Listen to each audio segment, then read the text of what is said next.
Assommés par leur défaite 15-10 face au Harlequin samedi dernier à Saint-Denis, les joueurs du Stade français se sont rassurés après avoir vu la vidéo du match.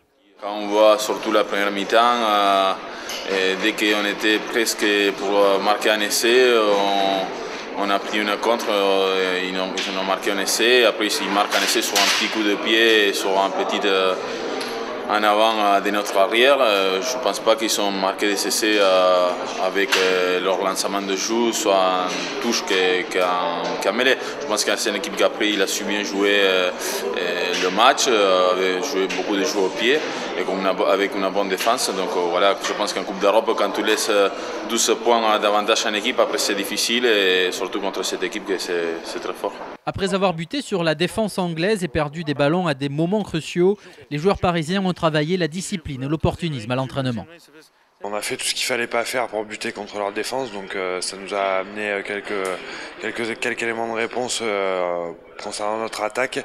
Puis après, il faudra être discipliné et puis aussi avoir une défense bien organisée, parce que ça reste une équipe qui a des qualités offensives, même si on les a pas vues samedi dernier. Si on veut continuer l'aventure en Coupe d'Europe, il faut gagner samedi, c'est aussi simple que ça. Le Stade français devra s'appliquer à bien conserver le ballon, faire rebondir le jeu pour mettre la pression sur la défense anglaise.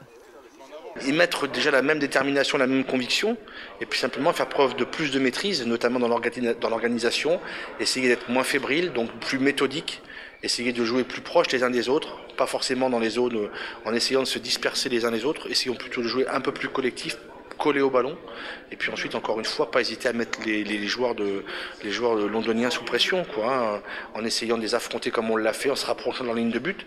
On a vu qu'ils s'étaient mis à la faute, ils ont été sanctionnés par un carton jaune.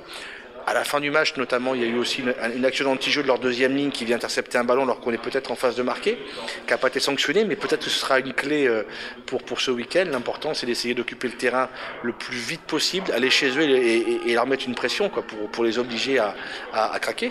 Un match couperé pour le Stade français pour poursuivre sa route en Coupe d'Europe, mais la frustration de la défaite peut être mère de victoire samedi. Ouais, je crois qu'on peut dire ça. Ouais. Dans la compétition en tout cas, je crois que si on veut espérer continuer la Coupe d'Europe, il faut l'emporter avec une différence de 8 points d'écart.